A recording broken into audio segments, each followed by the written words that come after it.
बम्बई के ग्वालिया टांग से महात्मा गांधी ने अंग्रेजों भारत छोड़ो करो या मरो का नारा दिया। कहा कि इस देश की जनता अब अपना नेता स्वयं होगी। उस भाषण में इस बात को कहा गया। 8 अगस्त की शाम को 9 अगस्त के सुबह वो गिरफ्तार कर लिए गए। देश भर में लोग गिरफ्तार किए गए। उनके साथ गिरफ्तार हुए महादेव देसाई। और 15 अगस्त 9 अगस्त से 15 अगस्त वो माने जेल में गांधी जी के साथ थे। और 15 अगस्त को इस बात की चिंता में कि गांधी उपवास शुरू करेंगे, उनको हार्ट अटैक हुआ और मर गए। उनके साथ कैदी के रूप में जो आगे चल के आजाद भारत में भारत की स्वास्थ्य मंत्री बनी सुशीला नैयर, वो थी। उन्होंने देखा पूरा और ये बताया कि हार्ट अटैक में महादेव देसाई जेल के अंदर कैदी के रूप में मर गए। उनके परिवार के लोगों को अधिकृत सूचना 15-20 दिन बाद मिली। महात्मा गांधी ने उनका अंतिम संस्कार जेल के अंदर ही किया।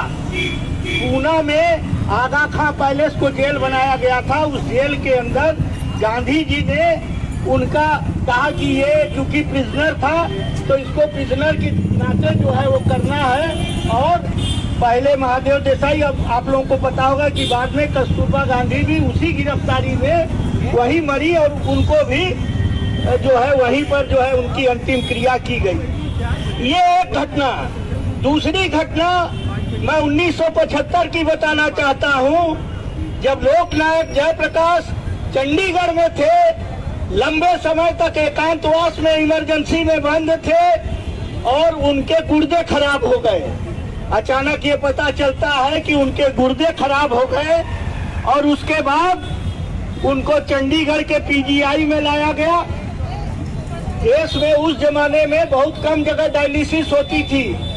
और उसके बाद मुंबई के जसलोक अस्पताल में ले जाया गया। पैरोल पर वो छूटे। इस तरह की घटनाएं और हुई है। मैंने इमरजेंसी की बात मैं बता रहा। मेरे नाना उड़ीसा में बंद थे, एकांतवास में थे। नवकृष्ण चौधरी उनका नाम था। आपातकाल में 15-16 महीना हो गया था। उनको भी पैरालिसिस का अटैक हुआ। तो जब पैरालिसिस का अटैक हो गया तब जाकर के उनको छोड़ा गया पैरोल के ऊपर, पैरोल में दोष मुक्त नहीं हुए।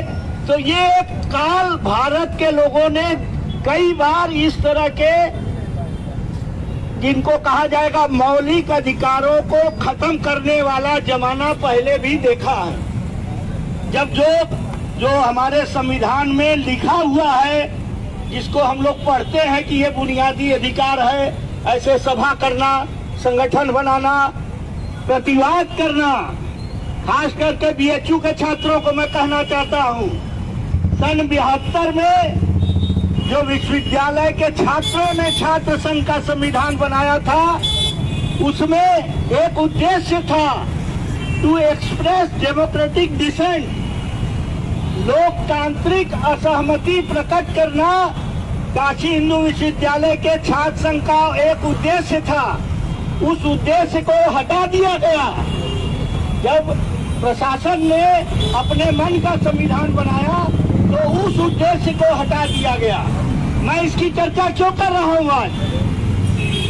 इसलिए कर रहा हूँ कि फादर स्टैन स्वामी क्या करते थे, इसकी चर्चा होनी चाहिए आज।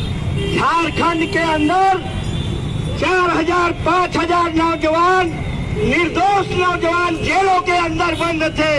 उसके खिलाफ बंदूक उठा करके नहीं चले थे स्टैन स्वामी। उन्होंने हाई कोर्ट, सुप्रीम कोर्ट में मुकदमा किया था कि झारखंड के 5000 वो नौजवान, निर्दोष नौजवान, वो क्यों गिरफ्तार हैं। इसके लिए मुकदमा किया था। अभी कल परसों मैं वृंदा ग्रोवर को सुन रहा था। देश की मशहूर वकील है वृंदा ग्रोवर, कह रही थी कि 20 साल से मैं जानती हूँ स्टैन स्वामी को, और उन्होंने निवेदन किया था कि वृंदा ग्रोवर उस मुकदमे को लड़े। हम लोगों का, ये जो समाजवादी जन परिषद के लोग यहाँ आए हैं, इन लोगों का 5-6 साल से बड़ा निकट का संबंध था। क्यों था? फादर स्टैन स्वामी का एक आश्रम है रांची में। झारखंड के लोग यहाँ अगर होंगे रांची के, अभी तो विश्वविद्यालय बंद है, नहीं तो यहाँ झारखंड के तमाम नौजवान इकट्ठा होते। उस आश्रम का नाम है बगीचा। बगीचा ये नाम है उस आश्रम का। और उस आश्रम में झारखंड के तमाम जन आंदोलनों के लोगों को रह करके अपनी सभा करना, अपना सम्मेलन करना, अपना शिविर चलाना, इसका मौका मिलता है।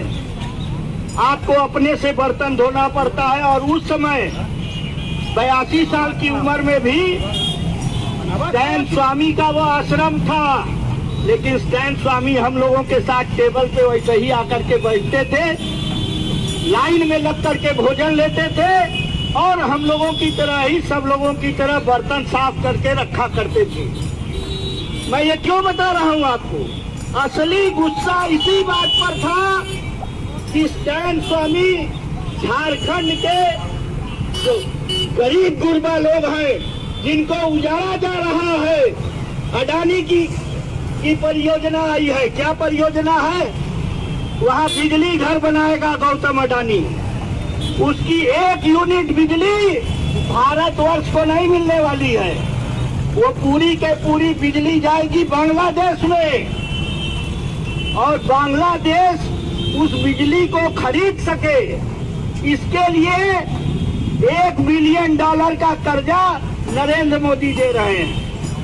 अभी आप लोगों ने पढ़ा होगा कुछ दिन पहले कि पर कैपिटा इनकम में बांग्लादेश हमसे ज्यादा तेजी गति से बढ़ रहा है और आगे है। ठीक है, तो मैं इसका जिक्र क्यों कर रहा हूँ?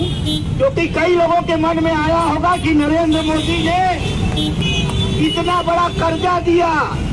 क्यों दिया? इसलिए कर्जा दिया क्योंकि उनका दोस्त गौतम अडानी उसकी बिजली बांग्लादेश खरीद सके, इसलिए दिया। तो मैं आ रहा हूँ, आपने इशारा किया तो मैं तो कानून वाले मुद्दे पे आ रहा हूँ।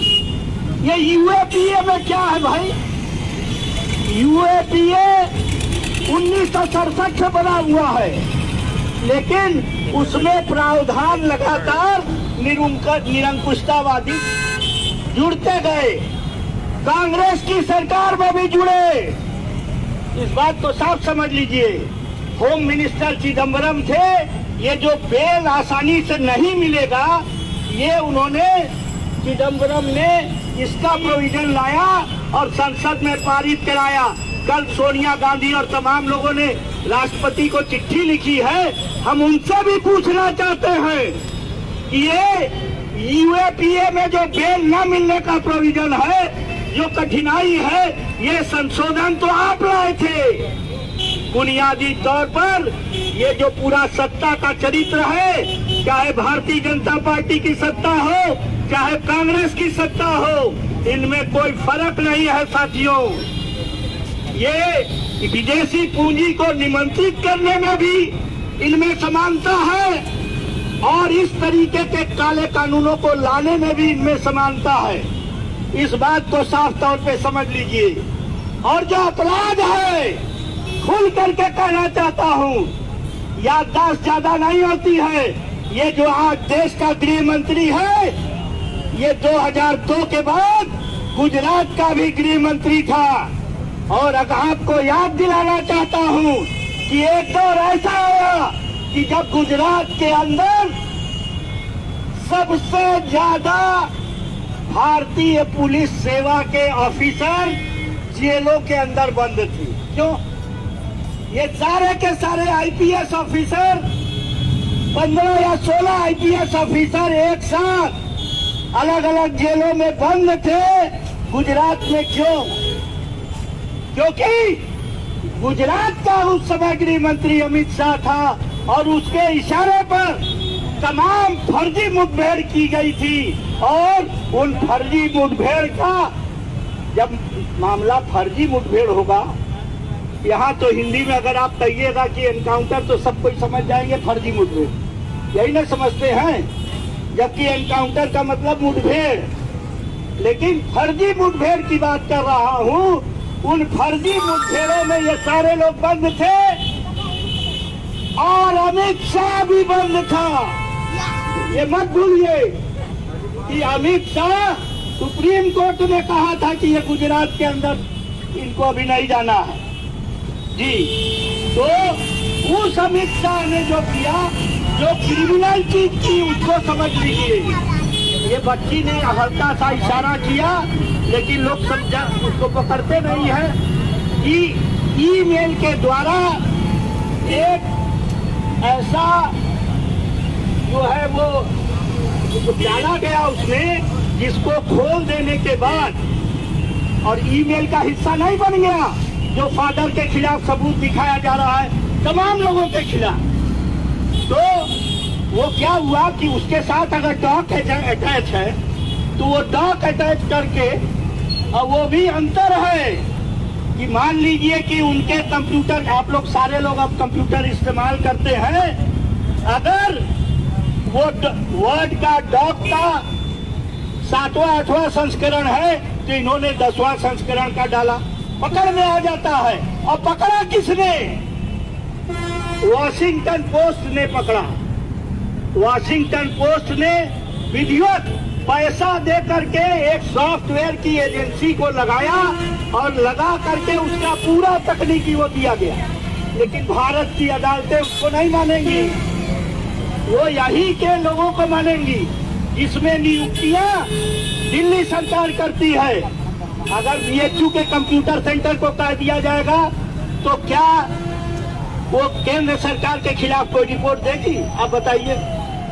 लेकिन जिन लोगों ने रिपोर्ट दी थी उसको मानने के लिए तैयार नहीं है। तो साथियों, इसका जिक्र हम क्यों करना चाह रहे हैं? अभी फादर ने ऐलान कर दिया था, इसने थोड़ा सा इस तरह से कहा कि स्पष्ट नहीं हो रहा था। कोर्ट के सामने जो ऐलान किया था वो ये ऐलान किया था कि मैं मर जाऊंगा, गिड़गिड़ाने के लिए नहीं कहा था, मैं मरने को तैयार हूँ, ये कहा था। और जाते वक्त भी कहा था, वो जो 6 तारीख का 8 तारीख का जो वीडियो है उसको भी ध्यान से सुनिएगा, है इंटरनेट पर, तो उसमें भी उन्होंने कहा था कि आने दीजिए, इससे आगे भी अगर कोई हमला होता है तो उसकी हमारी तैयारी है। बहुत से वक्ता हैं, मैं एक छोटी सी कविता, और ये कविता भी इमरजेंसी के समय की लिखी हुई कविता है, भवानी प्रसाद मिश्र की कविता पर गौर कीजिएगा। बहुत छोटी सी कविता है कि साधारणतया मौन अच्छा है, साधारणतया मौन अच्छा है, किंतु मनन के लिए जब शोर हो चारों ओर सत्य के हनन के लिए, तब तुम्हें अपनी बात ज्वलंत शब्दों में कहनी चाहिए। सर कटाना पड़े या न कटाना पड़े, तैयारी तो उसकी रहनी चाहिए। धन्यवाद।